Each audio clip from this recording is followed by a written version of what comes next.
C'est dans cette salle de conférence de la CEB à Bomey-Calavi, entièrement remplie d'invités, que l'ONG Espoir des Vulnérables a célébré ses 10 ans d'année d'existence ce vendredi 29 novembre 2019. 10 ans dans la vie d'une organisation, ce n'est pas beaucoup, mais ce n'est pas peu non plus. Voilà pourquoi je voudrais d'abord rendre grâce à notre Dieu créateur pour avoir veillé sur chacun d'entre nous dans l'accomplissement de nos missions respectives au sein de l'association. Ensuite, je voudrais adresser mes vives félicitations à la direction exécutive de l'ONG Espoir des Vulnérables pour tous les efforts consentis pour impacter davantage de communautés démunies. Je fais un clin d'œil spécial au directeur exécutif de l'ONG Espoir des Vulnérables. Grâce à cette disponibilité de toute l'équipe, nous avons pu honorer au plan institutionnel à toutes nos réunions statutaires, dont les assemblées générales ordinaires et les diverses sessions du conseil d'administration. Au plan organisationnel, quelques volontaires et stagiaires ont rejoint de façon temporaire l'équipe.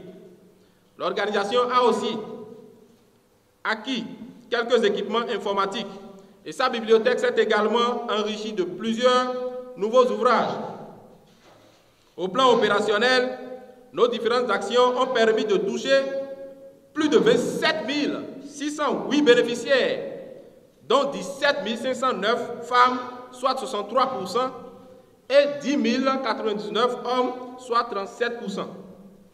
Tous nos 3 départements ont été fonctionnels et l'entrée au travail des différents chefs de département a permis d'atteindre des résultats encourageants qui vous seront présentés sous peu par les soins du directeur exécutif et les chefs de département. L'ONG Espoir des Vulnérables s'investit au quotidien dans le développement communautaire, la promotion du genre, la santé, la promotion sociale, l'éducation, la promotion du droit des enfants, l'hygiène, l'assainissement à la base et l'environnement. Aujourd'hui, nous sommes en train de commémorer les 10 années d'existence de cette ONG et nous avons voulu présenter nos activités aux différents partenaires. D'accord? Donc certains partenaires sont là, nous avons voulu présenter nos activités aux structures étatiques qui nous accompagnent dans la mise en œuvre de nos projets.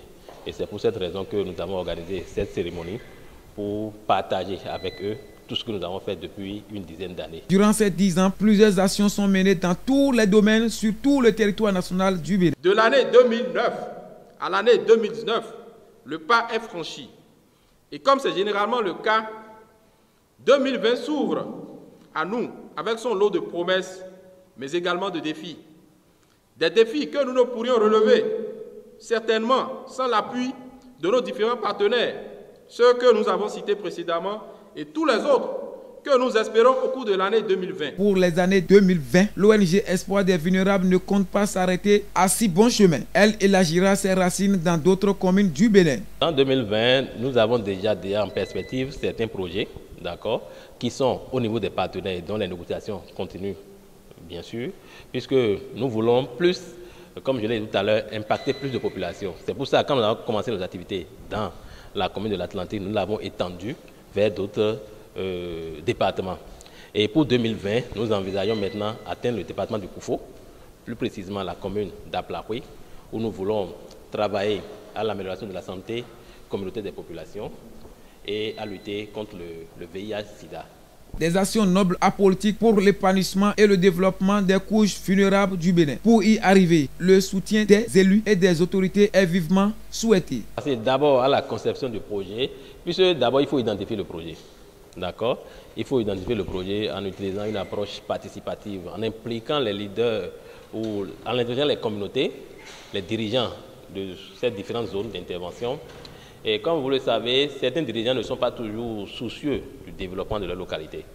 Et quand vous vous rapprochez d'eux pour quand même qu'ils vous aident à quand même identifier les projets, ils ne sont pas toujours très coopératifs. Et donc, parfois, nous avons des difficultés d'ordre administratif et qui, ma foi, nous empêchent quand même de bien élaborer les projets. Maintenant, pour la mise en œuvre, quand vous arrivez quand même à finaliser le projet, à obtenir le financement, et pour mettre en œuvre ce projet, pour certains certaines autorités locales, c'est comme si, bon, on pense que les ONG ne font pas bien le travail et qu'ils vont juste prendre l'argent. Et donc, quand on vient avec un projet, c'est comme si vous avez déjà trouvé de l'argent et qu'ils doivent bouffer aussi. Alors que les fonds sont destinés à des activités bien précises. Et donc, si ce n'est pas du côté souvent administratif, c'est-à-dire les organisations locales qui doivent nous accompagner pour mettre en œuvre nos projets, c'est à ce niveau que nous rencontrons quelques difficultés. Sinon, pour la mise en œuvre pratique du projet, nous avons l'équipe compétente qu'il faut pour exécuter les différentes tâches que nous menons. Donc, le seul souci que je rencontre souvent, c'est par rapport aux autorités locales, aux élus locaux qui ne comprennent pas encore l'enjeu du développement et qui souvent prennent des ONG comme des gens qui viennent quémander, qui ne pensent pas que les ONG sont là pour accompagner le développement, les plans mis en œuvre par l'État. Ils ne pensent pas souvent que nous sommes là pour les accompagner dans leur développement. Et parfois, ils nous mettent les bâtons dans les roues. À l'endroit des partenaires, les responsables ne tarissent pas de remerciements et demandent à toute personne de bonne volonté à associer l'ONG. Au nom de l'ONG Espoir des Vulnérables et en mon nom propre, je voudrais inviter nos partenaires privilégiés que je viens de nommer à nous faire davantage confiance. Je prends ici l'engagement solennel que nous n'allons pas vous décevoir. Ensemble, travaillons pour l'amélioration des conditions de vie des femmes, des enfants défavorisés et des personnes handicapées. Nous ne pouvons rien sans le soutien financier, l'appui financier de nos partenaires. Et quand je parle de partenaires, nous en avons aussi bien à l'international qu'au niveau national. Au niveau international, pas mal de partenaires nous ont soutenus, que ce soit en Belgique, en France, en Angleterre. Donc, ces gens nous ont fait confiance et nous accompagnent dans la mise en œuvre de nos projets. Donc, en Angleterre, par exemple, nous avons Positive Action for Children Fund, qui est notre premier partenaire en matière de la promotion de la santé sexuelle et de la reproduction. En Belgique et en France, nous avons certaines associations, certaines fondations qui nous accompagnent pour la promotion des droits des personnes vulnérables. Donc voilà, je peux citer de France en Belgique, je peux citer l'association belge ECA, la fondation SIDES, la fondation Schumann Trophy, tous ceux-là qui nous accompagnent pour la mise en œuvre du projet. Au niveau national, nous avons 2 ambassades, l'ambassade des États-Unis, l'ambassade du Japon et AMSES Bénin, qui est une structure locale, mais qui est appuyée par des partenaires belges et qui sert d'intermédiaire entre nous, ONG, et ces partenaires belges-là. Donc voilà, au niveau national, nous avons 3 principaux partenaires qui nous accompagnent pour les activités que nous menons. Nous recommandons au public de nous soutenir, surtout aux agents locaux. Et entendez les agents des communes, des mairies. Puisque nous travaillons pour la communauté, il faudrait qu'ils nous facilitent la tâche. S'il y a des documents à rédiger, à mettre dans les projets, avant que ces projets soient financés, il faudrait qu'ils nous facilitent la tâche, puisque nous travaillons, nous œuvrons pour le développement communautaire. La présentation des actions menées sur le terrain pendant 10 ans n'a pas laissé sans réaction l'assistance. Ah oui, ça c'est très important d'organiser autour de ses partenaires une fête d'anniversaire. Ce n'est pas une fête où on y va juste pour célébrer une existence, mais pour célébrer des objectifs nobles. Nous sommes venus dans le cadre du développement humain, le capital humain, comme nous venons de le dire. C'est une ONG qui s'investit beaucoup plus dans le capital humain et nous aide à avoir des hommes et des femmes en parfaite santé pour le développement de nos différentes communes.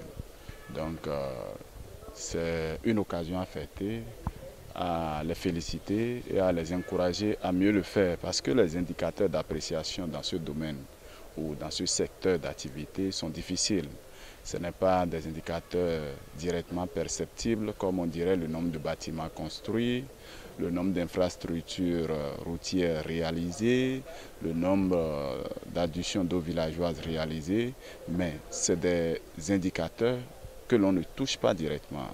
Parler de la santé, parler de la sexualité, la santé sexuelle et reproductive, c'est des indicateurs qualitatifs et non quantitatifs. Donc, il faut avoir la tête bien posée sur les épaules pour pouvoir travailler dans un secteur aussi sensible. La pauvreté fait de notre commune beaucoup de vulnérables. Et pour donner de l'espoir aux vulnérables, on a besoin des partenaires comme ceux-là. Donc, c'est à juste titre qu'ils ont porté le nom d'espoir des vulnérables.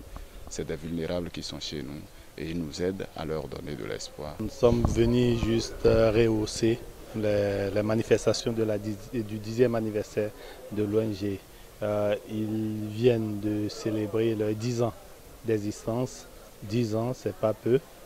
Donc ils ont fait du chemin avec des résultats aussi bien que des défis.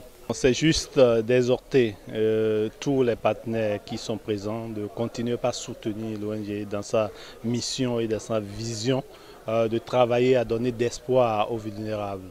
Vous savez que les menaces qui nous entourent, les menaces d'extrémisme violents et autres, se fondent sur ces facteurs de vulnérabilité au niveau des populations pour exercer. Et si nous voyons cette prolifération de ces menaces à nos portes, il est important de travailler sur ces facteurs de vulnérabilité. Et c'est à cette tâche que se donne l'ONG Espoir de Vulnérables. Et donc j'inviterai chacun des partenaires ici présents à soutenir l'ONG dans sa vision. Pour le bien-être de la couche vulnérable au Bénin, l'ONG Espoir des Vulnérables s'engage à faire parler d'elle au-delà des frontières.